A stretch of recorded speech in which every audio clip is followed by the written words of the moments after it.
Turasubiye kubahereza mwiriwe canke mwaramutse banywanyi bacu mudahwema gukurikira amakuru n'ibiganiro tubagezaho iminsi yose kuri imbonesha kure ya Hejuru TV. Uyu ni umwanya w'amakuru agezweho muri uyu mugoroba twabatunganirije, mugiye gukurikira vyinshi birabana n'umutekano hamwe n'agateka kazina muntu.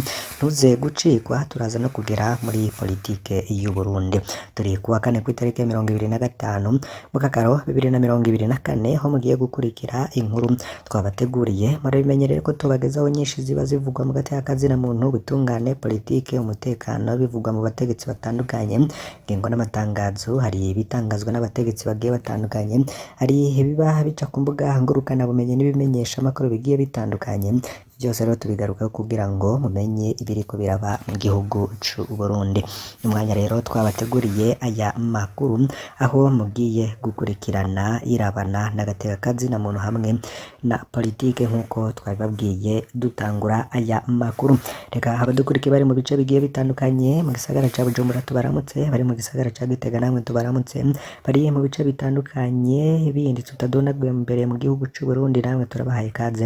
Zibagiye n'abandi benshi mudukurikira muri hanze y'u Burundi, hari abari mu bihugu bihana imbibe n'u Burundi, n'abari ku mugabane wa Afurika ndetse no ku yindi migabane ya kure. Mwese rero ntimuze gucikwa n'aya amakuru. Nta yindi nkuru iriko iragarukwa ko hirya nino ku mbuga ngurukana bumenyi, nta yundi muntu ariko aragarukwa ko hirya nino ku mbuga ngurukana bumenyi, uwo nta wundi ni Padiri Viateur Ntarataze. Ni nyuma yuko rero hanuye abategetsi akavuga amajambo arimwo amagorwa y'abenegihugu ndetse akabatabariza. Padiri Viateur ubu ntamerewe neza ndetse ariko aratabarizwa ku rubuga rwa Twitter. Hari abakurikiranira hafi ya politike y'u Burundi bavuga ko yoba atamerewe neza. Ese vyoba vyifashe gute? Muri aya makuru mugiye kubimenya vyose, mumenye rero uko yoba amerewe. Nako kandi tuza gushimikira ku yindi nkuru ivuga ko hariko harategurwa imyiyerekano ngo yo kwiyamiriza umukuru w'igihugu Varisito Ndayishimiye, kuko ngo Burundi bugeze kure ndetse abenegihugu rero ngo bakaba bariko barasabwa kuyitabira. Ese ni bande bayiteguye?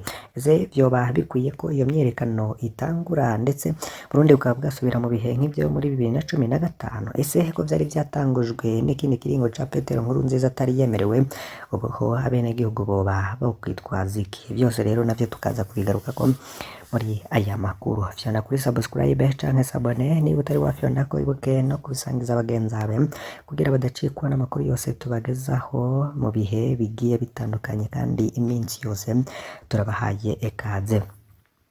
Padiri Viateur Ntarataze yavuye mu gacerere avuga atarya iminwa, ahanura abategetsi kutiyobagiza amagorwa y'abanyagihugu. Akaba yarashikirije byinshi bitandukanye mu gakuru yoba yarateye k'umwungere ndetse n'intama. Padiri Viateur Ntarataze akaba yarahanuye abategetsi agira ati umwungere ategerezwa kurangwa n'umutima w'impuhwe, intama zishonje akihutira kuzigaburira, zinyotewe akihutira kuziha ico zinywa. Umuntu yoguma abona ko zihaze kandi zishonje, umuntu yoguma abona ko zitanyotewe kandi ziri mu kwicwa n'umwuma, uwo ntakwiriye kwitwa umwungere ahubwo akwiriye gutanga imihoho no mucangiro. Niko Padiri Viateur Ntarataze yoba yarashikiriza. Akaba yarabandanije iryo jambo ryiwe agira ati hariho abantu rero bumye badaterwa impuhwe n'intama zishonje canke zinyotewe, kuri bo kazima bo bahaze ataco babuze. Ayo majambo akaba yarayongeye akayarabandanije agira ati nk'akarorero mu Burundi bwacu umuntu yobona abantu batonze kuva mu gatondo gushika ku mugoroba batondeye kirya na kiriya, akaguma agira ngo ibintu ni vyiza, ubwo intama zonezerwa, nuko intama zitaryana zo muriye amenyo. Niko rero Padiri Viateur Ntarataze yoba yarashikirije. Iri jambo rero hariko harumvikanamwo vyinshi bigiye bitandukanye ndetse hakumvikanamwo izina rya Varisito Ndayishimiye, dore ko ari we imisi yose aguma ashikiriza ko wewe afise ivyo kurya kandi afise ibigega vyuzuye, mu gihe rero abenegihugu canke abarundi muri rusange bose bafise imyidogo ko ibintu vyazimvye muri iyi minsi.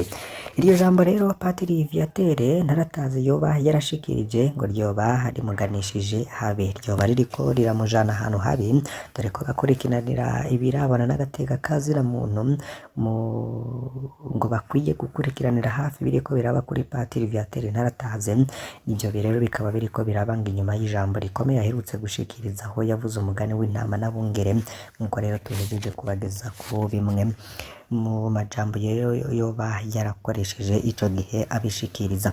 Benshi rero bakibaza ko ashobora kunyuruzwa, benshi bakibaza ko ashobora kugirirwa nabi, ariko kandi si uwo muntu umwe yitwa Urutare yoba yamutabarije ku rubuga rwa Twitter, ahubwo n'abandi benshi bariko barabishikiriza bavuga ko umupatiri akwiye kurindirwa umutekano kugira ngo ntagire icaba, ngo dore ko yoba yarashikirije n'amajambo akomeye cane kandi yakoze mu mutwe umukuru w'igihugu Varisito Ndayishimiye, ndetse akaba yagaragaje ko n'Uburundi bwoba bugeze habi, agatanga akarorero k'intama bitagira impuhwe.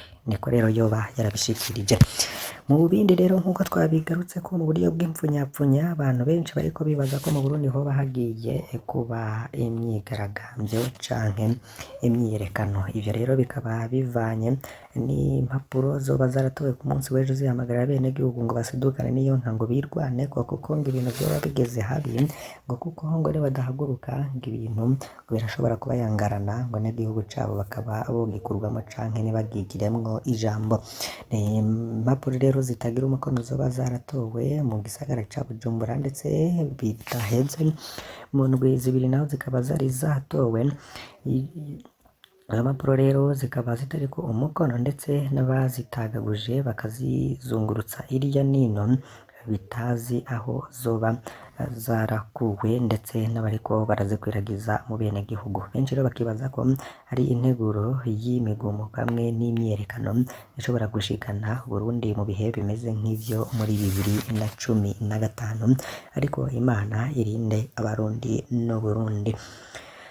Bindi nkuru rero igezeho nuko ubushikiranganji bw'amagara y'abantu no kurwanya sida bumenyesha ko mu Burundi hari ikiza c'ingwara y'akaranda bita mpox canke variole de singe mu rurimi rw'igifaransa. Mu itangazo rero rihejeje gushirwa habona ku muhingamo kuri uyu wa kane, umushikiranganji Ridwine Baradahana akaba amenyesha ko ku bantu batanu bari bakorewe ibipimo kw'igenekerezo rya 18 ukwezi kw'indwi 2024 atamigira y'iyo ngwara bari bafise, ariko ku bipimo vyakozwe kw'igenekerezo rya 22 ukwezi kw'indwi 2024 ku bandi bantu batatu basanzwe bafise iyo ngwara ya mpox. Muganga Ridwine Baradahana agasigura ko iyo ngwara yandukira mu gukoranako, gukora ahakoze uwanduye iyo ngwara canke gukora ku bikoresho vyandujwe n'umuntu canke igikoko gifise ako karanda. Ibimenyetso bikuru vyayo akaba ari ubushuhe bw'umurengera, kumeneka umutwe, kubabara mu muhogo, no gucika intege, hari amasumbi, hari kubabara mu mitsi n'uruherehere k'umubiri rumenekamwo amazi. Ubushikiranganji rero bukaba busaba abarundi bose kwitwararika gukaraba amazi meza n'isabuni mu ntumbero yo kwikingira iyo ngwara. Bavuye mu gacerere mu gihe mu minsi iheze hari umuntu yoba yarishwe n'iyo ngwara, ndetse bigateza amajambo menshi, nako kandi uwo mushikiranganji ico gihe yari yashikirije ko ico kiza gitari mu gihugu c'u Burundi, ariko ubu ahejeje kuvyemeza kuvuga ko mpox yoba ikwiriye mu Burundi. Mu yandi makuru rero havugwa mu gisata c'ubutunzi, ngo leta irakwiriye gufata ideni kugira ngo irondere igitoro. N'ishirahamwe rihamagarira abarundi guca urwevu no guhindura ingendo kugira bashike kw'iterambere riramwa Parsem, rimenyesha ko ubutunzi bw'igihugu buguma busubira inyuma kubera ikena ry'igitoro. Faustin Ndikumana arongoye iryo shirahamwe avuga ko mu gihe ukunguruza abantu n'ibintu mu gihugu bidakorwa uko vyategerezwa, bituma igihugu kidatera imbere kuko ibintu vyankenerwa bica biduga agaciro. Rero hakwiyongera ko inyubako zica zigorana kubaka.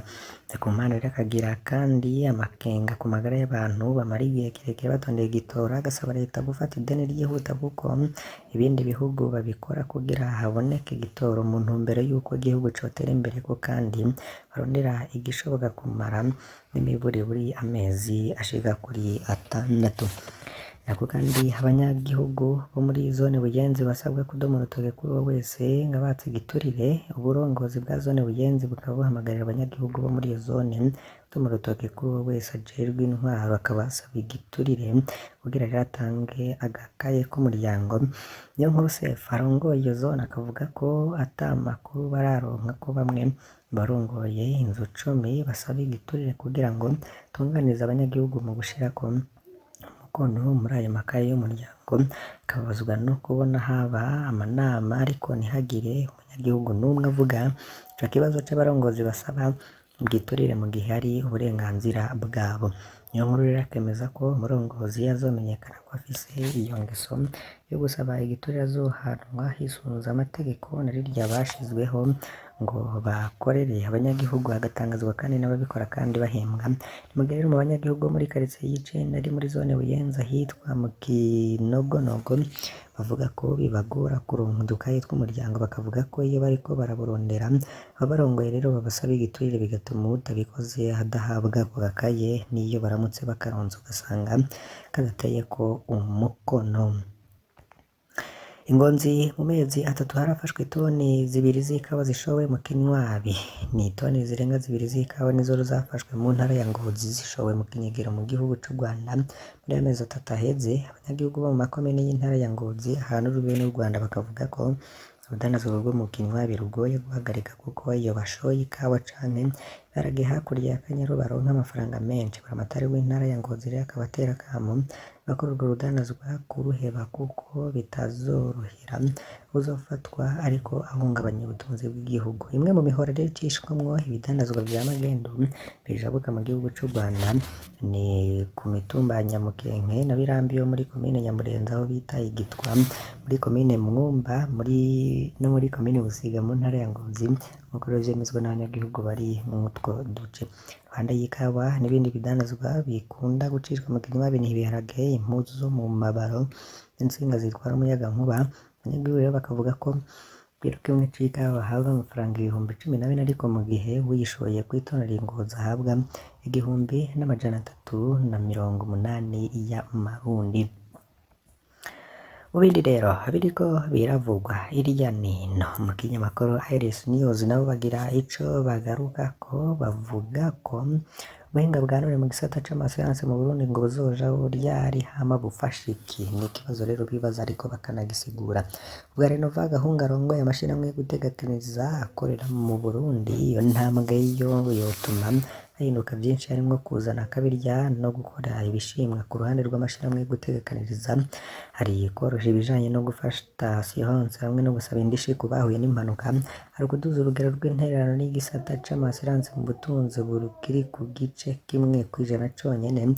Hari kugenzura vyorosha ibijanye n'igisata c'amasiranse. Kuri iki rero ngo nka kuriya umupolisi asaba ko ugutwara amwereka ibijanye na asiranse ngo vyosaba ko uno atanga ikarata yiwe gusa ku mupolisi agaca abona vyose uko vyifashe. Gushira mu ngero rero imigambi itandukanye ijanye n'ubwo buhinga bwa none mu gisata co gutegekaniriza ngo vyaratanguye rero kwigwa ko hagati ya ARECA urwego rujejwe igenzura hamwe n'ishirahamwe ASIRI nk'uko rero vyabananije bishikirizwa na Renova Gahungu. Akaba yarabimenyesheje rero kuwa 27 kwezi kwa 25 uyu munsi kwezi kw'indwi 2024 kuri Radio Détente mu gisagara ca Bujumbura, aho hari haramutse rero hatanguzwa indwi yahariwe amasiranse mu Burundi ku ncuro ya 3. Turabakengurukiye cane banywanyi bacu mudahwema gukurikira amakuru n'ibiganiro tubagezaho kuri imbonesha kure. Mbasabe kugira ngo muze gucikwa n'andi makuru tuza kubagezaho uyu munsi wose turaza kubana, ndetse ku munsi w'ejo naho tuzakomeza tubana. Imana ibahezagire.